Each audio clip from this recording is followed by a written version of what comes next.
Welcome. I'm Dr. Lisa Toppin. You are joining me for another episode of Inputs to Action. Today, my guest is Terance Murray. He is a digital media specialist and excited to talk to Terance in particular because Terance is the digital media expert behind much of the digital media that I produce. So I'm so excited to host you, Terance, and to talk with you today about all the things that you're doing.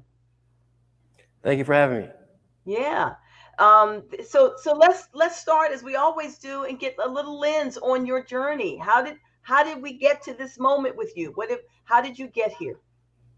Well, first, I am from a place called Woodbridge, Virginia, and I want to make sure that I say that because a lot of times, which is Woodbridge is close to the Washington D.C. area, and a lot of times, people never know where that is. They always when I moved to North Carolina, they were like, if just tell them you're from Washington D.C., and it's way different. So I want to make sure I'm from Woodbridge, Virginia. I want to make sure that that I let people know that.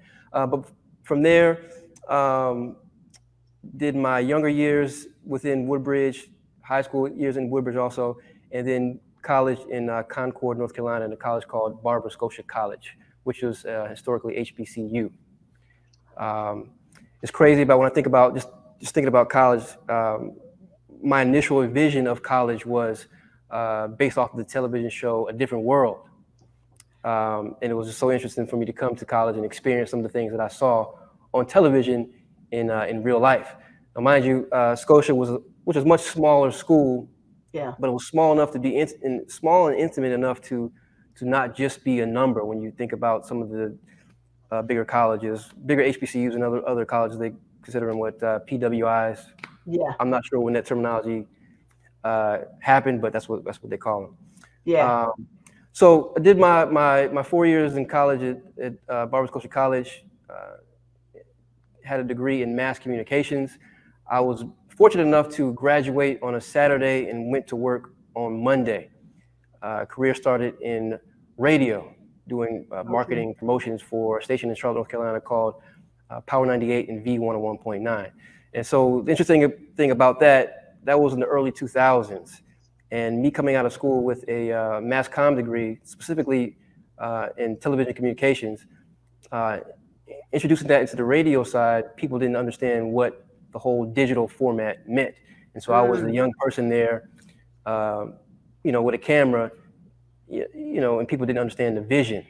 right. Um, but I was able to incorporate what I knew from the with the camera into the radio thing, and then it kind of blossomed my digital production career. Um, but how I back up real quick, but how I got into video Mm-hmm. in the beginning was my cousin Carlisle Chalmers. He went to Clark Atlanta. He's a Okay. few years he was a few years older than me. And he used to come home during the breaks, and he would bring different back then it was VHS tapes from things he was doing, and it just fascinated me. Mm, And I'm gonna jump forward again to where I'm now, and I think back to that point of me being younger. I mean, I consider my Carlisle being the influential part of me doing what I'm doing now. But when I really hone in on that, it was my father that really kind of jump started that, because I remember, he always walked around with a camera. And then when I would go to my aunt's house, my grandmother's house, I was always fascinated by the photo albums. Back then, of course, photo oh, albums, they had the albums in, actually albums, pictures stuffed into the albums. And I was always wondering, like, what were those people thinking in those pictures, especially mm, the black and white pictures. It's funny because I was always thinking, like, man, I can see color, but the picture's black and white. Like, how does how does that work? So I wanted definitely. I think so. I think that was the origin when I really think yeah. about it. When it comes to me being fascinated with pictures and digital video. Yeah, no, that's so good. I love hearing that. I had not heard that story before, so I love hearing that context. I knew about Scotia, but I didn't hear the sort of the real origin of it, and I think that's so cool to sort of pull out those threads and the early signs that you would become then the artist that you are today. So thank you for highlighting that. But you've Yeah. you've created something really different and interesting here in the Charlotte scene. And I remember you and I having some conversation a few years ago, and you said, there really is not a music scene here in Charlotte, and I want to get on the forefront of changing that. So, how did you what was it that you saw? What inspired you to sort of want to be at the forefront of influencing the music scene in Charlotte? Well, like I said, my professional career started in radio, and so here in Charlotte, North Carolina, and so within radio, I became immersed within the music culture. It was just early or mid '90s, early 2000s was a great time for music, um, and so I dealt with a lot of like independent artists. People always come to me trying to, I had no control of what could go on the radio, but people always come to me, giving me their CDs, and Mm-hmm. man, can you get this on the radio? Can you get this to this and that?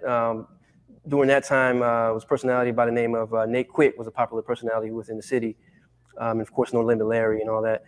And so, as I kind of navigated through that world, um, it just never seemed to be a distinct platform for for artists to excel beyond the city.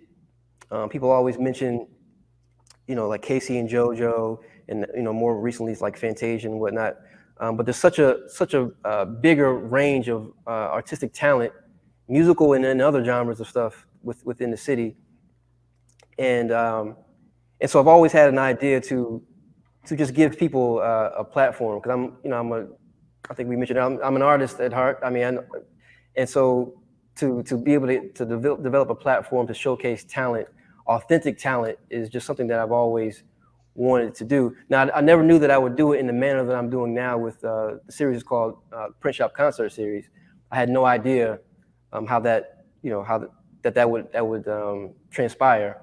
And then back to the show, Print Shop Concert Series is a collaborative effort with a partner by the name of Rasan Smith, which I met him working at the radio station too. He was an actual film person from Philadelphia. Worked on New York Undercover and numerous productions back in the day on the film side. Okay. And so we met at the radio station, and we connected first with a show called City Heat, which was a lifestyle entertainment show that once again gave artists a platform to showcase their talent. And we also highlighted business, or urban based businesses within the city. And that was an independent show that actually ran on a network called the WB as paid programming back in the day. And so I wasn't a stranger to long format content, and it's just most things happen in time. So it kind of came full circle to where I'm doing somewhat of the same thing again, just in a different scale. Yeah, no, that's so cool. I didn't know that either. I'm Yeah, glad we're doing this interview because I'm learning all kinds of things about you. yeah. Um, and so okay, so and that piece is so I'm glad you mentioned the series. I'm going to talk about that a little bit. So really, Mhm. the inspiration for that was really to, as you said, you had this long desire to create platform for artists, and that's what you all are doing. And you've done something interesting with it. You've married it with the print shop. So give us a little bit more on that concept. Yeah, so I got to take you back real quick. So that whole idea, years ago, I used to do promotional videos for a company called Diageo, which represents a lot of the alcohol brands that you may know of now, Crown Royal, Smirnoff, and the list goes on. And so we used to travel, my partner Rasan and I, we used to travel the southern East Coast, I believe, Mhm. doing capturing sampling events for them. And one year we did an event with Raheem Devon, which is actually from Washington, D.C., actually, which is crazy. And so he was performing on stage, but he had a live paint artist on stage. And so my partner, Rasan, I guess just took a snapshot of that whole concept. And then, a number of years later, I guess it just popped up in his head. We talked about it. And me being the kind of like the executionist when it comes to the visual aspect of things, ended up hooking up with my brother-in-law, Eric Indello. He had a actual T-shirt printing shop in Camp North End. And my Okay. partner Rastan was like, let's remember we did this, remember we did this and that. What if we need a location now? I was like, you know what? My brother-in-law Eric has a perfect location to do what you're doing. let me talk to him. And Eric talked to Eric about what we had going on. A reference that we had to give him, most people kind of compare the show to now, is a show called the Tiny Desk Series, which is a small, intimate space that housed, just original artists that played original music. And the twist of what we're doing now in an actual T-shirt printing shop, what people don't really think is an actual working shop, but it's a shop. And so the concept of that show that we created called the Print Shop Concert Series is we bring independent artists into the shop, and as they're performing, our master printer, Eric Indello of McFly Fresh Printing, he's in the back making a T-shirt that goes along with, it's got a design, but it goes along with the vibe of the song and the music. And we present that shirt to the artist at the end, and in turn it becomes merchandise for them to sell. And so that's the concept of that show. And the whole thing started actually in the midst of the pandemic. So that's 3 years ago. Yeah. And I remember when you launched it, because we were home. It was like, come on, kids, we're going to watch the print shop. Yes. And I didn't, but I didn't sort of have the full backstory of the T-shirt. And obviously now I've seen it on video, but I've also seen it in person. And the Yes. artists are always so excited to get the T-shirt. Yeah. But I didn't connect what you just said, which is that gives them now merchandise, which is such a big part of what artists have and do. They've got merchandise to add to their portfolio. So I think that's really cool. That's such a really unique, collaborative, kind of supportive kind of Yes. way in which you're bringing artists or giving them platform and bringing them along. Now, how do you find them? How do you find these artists? Well, we're living in a world of technology these days, so I find them within the community. I go to different shows and things within the city, and Instagram. I mean, I'm on Instagram every day searching for artists. Another great thing about what we do with the show is that when an artist comes on our platform, they walk away with an electronic press kit. And really what that is a full promotional piece that shows an authentic representation of who they are. Because I notice as I search for artists on a day-to-day basis, most of them do not have clear representations of who they are. They'll take a camera phone, or if they're performing somewhere, someone have they'll send me camera phone footage of them performing. Can't hear it, you can barely see it. You got people, how those, the bootleg movies back in the day, we had people in front of the cameras, so, and so that's like a give back portion to what we're doing with the show. We're giving them an authentic representation of what they do. So it's a fully produced production. It sounds good, it looks good, and you walk away with merchandise. And so no other situation within this city is doing that. I mean, there's tons of performances that happen within the city, because now, being an artist is cool now. At one time, it wasn't as cool as it is now. It's just with the time, just overall, and it's something about just just live music behind a band. It's just something about that feeling. We capture that within every episode of the show. Yeah, it for sure you do, and you're right. There is something about a live music, a live band. I remember back in the day. Now, you said you're from Woodbridge, which I know as I perceived as a suburb of Washington, D.C. I am from Washington, D.C. proper, as you know. Yeah. But I can remember going to clubs in the city, Georgetown, wherever, and you just walk into a live band. You didn't have to know who they were. It wasn't super expensive. It was, and you would hear really good music. Yes. So I just think that has been lost a bit, and so I love the idea that it is cool now again, and that it's coming back. And I'm giving you a lot of credit for being a part of the movement here in Charlotte and bringing it forward. I appreciate that. Yeah. So let's see. So okay. So you've been at this for a few years. So who are some of the artists that we'll see on your channel, as folks will be heading there when we're done with this interview? But who should expect to see? So I've got to get a huge shout out to an artist by the name of Jason Jett, because he was the very first artist that performed on the show. My partner Rasan actually helped facilitate that. I mentioned a show earlier called the Tiny Desk series. Well, actually, they shoot that in Washington D.C. also.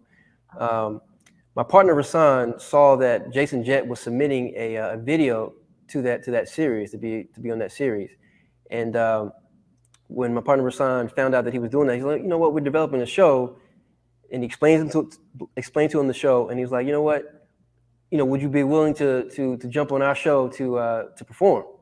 And Jason Jett, who graciously said yes, and 3.5 years later, I mean, we've got 24 episodes in the can, and that's like in studio episodes, not to mention the actual live version that we just implemented last summer. And so that's one thing I want to point out also. The show started within the pandemic, and originally we wanted to start off with an actual audience, but we could not do that because of the pandemic. And so the first 2 seasons of the show, we had to film with no audience inside the shop. But once again, shout out to Jason Jett. You'll see all genres of music. We don't discriminate when it comes to music. My specific philosophy is, music has a sound, not a color. Good music is just good music. So we'll have R&B, neo soul, rock. We have a rock fusion band by the name of Bad Cameo that just recently performed. Wonderful young lady by the name of Ashley B that just performed. She was actually on a season of American Idol last year. Just all genres of music will be a part of this show when you jump onto the YouTube page and IG channel. It's just something for everyone. I mean, from full bands. I've got an episode coming up now with just a full band. No words, just band, trumpets and all that stuff. Oh, I can't wait for that. Good music. Yeah. I wish I could have got them in studio because I love that stuff. Yeah. But again, I mean, I think you said it. Music really is the universal language, and for this particular show, we're of course talking about issues of diversity, equity, and inclusion, and music is the perfect vehicle for that. It really does speak to all of us, and we know that, you mentioned you had the artist on recently who was on American Idol. It's another one of those shows that we've been supporting and looking at for years. I can't believe how long some of these shows have been on. Yes. But I like what you said, and one of the things that we always do on this, as you know, since you were behind the scenes producing it, is that on inputs to action, we always ask our guests to give us input now on what we can do to make a difference. And you are supporting new artists, you're reaching out across genre and including everybody. What can we do? What can we think about? Because you're giving them media kits, you're giving them a really high quality, well produced video of their performance, which I'm sure they're leveraging as they make pitches and are looking to be seen and considered in other places. Are there other things that the community can do to support these artists? I mean, there's so much things that people can do. I've been in the city of Charlotte for a little over 20 years, and I've been embedded within the music community for that long. And the thing that we consistently hear is that Charlotte does not have a sound, which is totally not true. When it comes to like artistry and just music in general, you always got to realize that an artist starts from somewhere. And so the biggest thing is that people can do is just support the artist, because like you just mentioned, music is for me, music is like the soundtrack to the world, right? And so the biggest thing I need is just support and distinct connections with people. Like there's so many people within the industry and within the city that could open doors for people that for whatever reason they just don't want to do it. And so we got to turn that mindset around and just help, because I think most people are good understands of like, how you can just feel good character. You can feel good Mm-hmm. people when you come across them. And so you do have to understand that not everyone is meant to be in the limelight and to be on the big stage and all that. But when you, especially with me, when I'm in contact with somebody, sometimes I can just feel that genuine vibe. And so that for me, I'm trying to help as many people as I can. So the biggest thing I had to reiterate is just support and help. Yeah. When you Yeah. run across authentic people that really need a chance or a boost, just help them. Just Yeah. help. I mean, Yeah. that's where it all centers around, just support and help. I mean, Yeah. I can say that a million times. A million times. And Yeah, I like what you point out, because I think sometimes it happens that people are not thinking or are not aware that people actually need help. Sometimes we're not great at asking for help, but that is it true. might change if you offer help. How can That's You're a true. great artist. I loved your show. I loved your performance. How can I help you? Are there things that you need? Are there connections that I might be able to extend? And maybe I can, and maybe I can't. But Yeah, just having the awareness that, you know what, there's a way in which you can further this person, and will you take the step to push for that? So yeah. I love that advice. I love that advice. So now let's make sure, before you and I wrap, that we make sure that the audience has all of the details about where to find you and to get connected on your series on the print shop. Yeah, so all social media, the Print Shop Concert Series, Instagram, Facebook. Don't do too much Twitter, but we do live on there. But the biggest engagement is on Instagram and YouTube and Facebook. The Print Shop Concert Series. New episodes are coming out now, the 1st and 15th of every month, Okay. consistently, which will incorporate all genres of music. Um, uh, I asked all artists to reach out to us. Myself and Rasan, my partner, every day we're searching for new talent. And it doesn't have to just be within the city, because now we're starting to bring people from out of the city also, because music is such a vast medium. So yeah, everything, the Print Shop Concert Series. There you go. I love Yep. it. And so we're not limited to the boundary of Charlotte. So No, wherever no. you are, reach out to Terance and let us hear you. I'm happy to show up and support the concert. We'd be happy to welcome you to the Queen City, as we like to affectionately call it. Terance, this is great. I love talking to you, and thank you for doing this. And I love learning all these things that I did not know. So Yeah, this is yeah, this yeah. is this is clear that we need to be having more conversation other than here's the raw footage. How can we get this produced? We Yeah, gotta yeah, have yeah, more conversation. So thank you. yeah, But I thank you for joining. And audience, as always, I appreciate you joining. I'm Dr. Lisa Toppin. This was Inputs to Action featuring Terance Murray, a digital media specialist. He's many things. So yeah. I appreciate him greatly, and I thank you so much for joining. Take good care.